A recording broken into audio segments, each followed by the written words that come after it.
Gunung Lelakon.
Gunung Lelakon terkenal karena bentuknya yang menyerupai kerucut sempurna seperti piramida.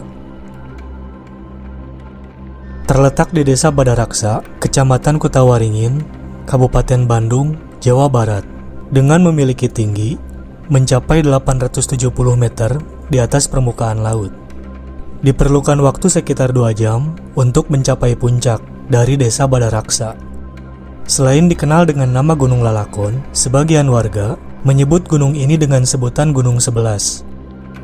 Terdapat pula beberapa situs batuan, yaitu Batu Lawang, Batu Pabiasan, Batu Warung, Batu Pupuk, Batu Renges, Batu Gajah, dan sebuah batu panjang yang terletak di atas puncak.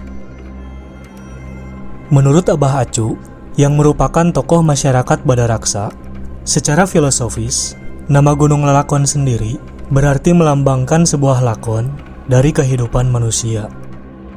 Batu-batu tadi merepresentasikan berbagai profesi atau lakon yang dipilih oleh manusia. Gunung Lelakon konon memiliki cerita lain yang cukup kelam, yaitu menjadi tempat pembuangan bagian dari tubuh Dipati Ukur.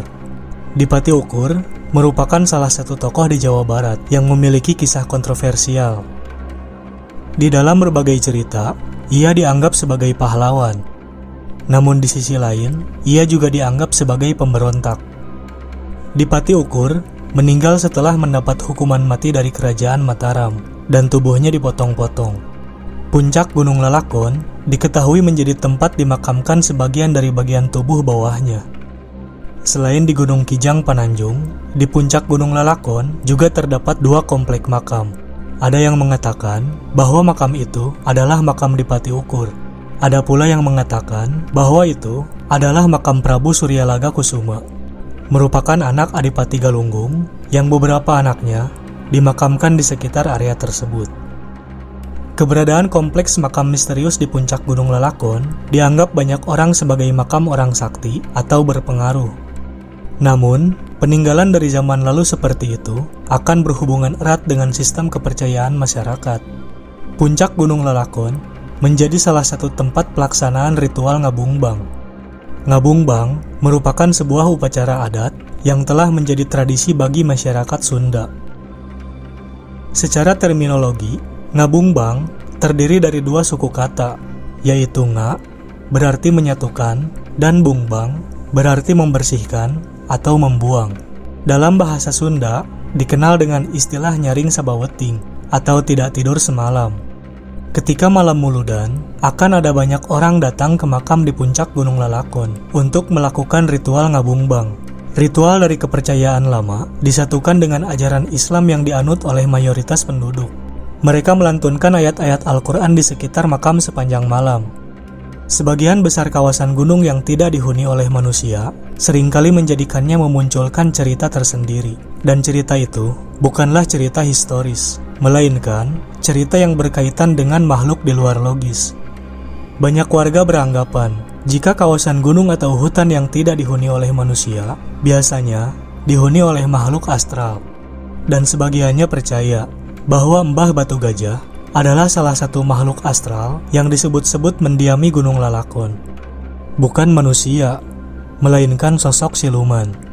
Sebagian orang percaya bahwa Mbah Batu Gajah adalah sosok yang ngahiang, sebuah istilah dalam bahasa Sunda yang berarti sosok itu pergi menghilang tanpa diketahui.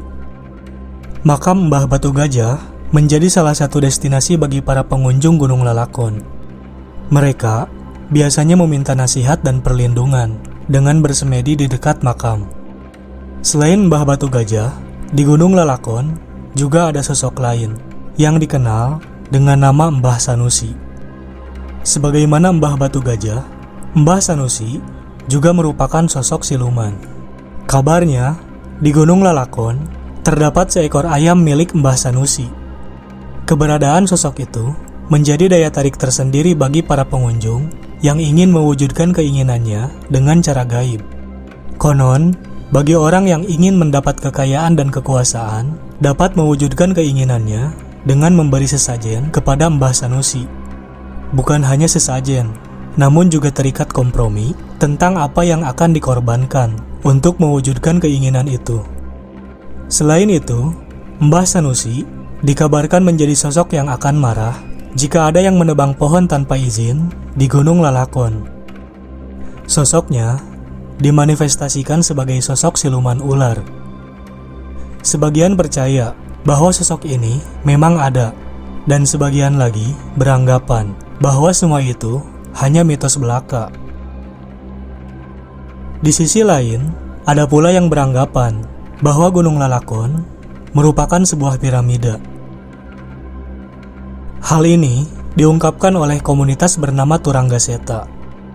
Adalah kelompok yang bergerak di bidang pelestarian budaya yang ada di Nusantara. Mereka percaya sejarah leluhur Nusantara lebih besar daripada apa yang ditulis dalam sejarah hari ini. Meski bukan dilatar belakangi sebagai sejarawan atau arkeologi, mereka tetap termotivasi untuk mengungkap sejarah. Komunitas ini justru menyatakan beberapa di antara mereka memiliki kepekaan lebih terhadap kehadiran gaib. Ketika melakukan perburuan terhadap situs sejarah, kadang mereka mendapat bocoran informasi lokasi dari informan tak kasat mata. Bagi mereka, arwah leluhur dapat menjadi sumber petunjuk sejarah.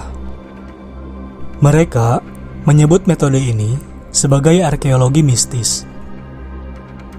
Dari beberapa cerita, didapatkan petunjuk bahwa masyarakat Pasundan diajarkan agar menjaga kabuyutan oleh para leluhurnya.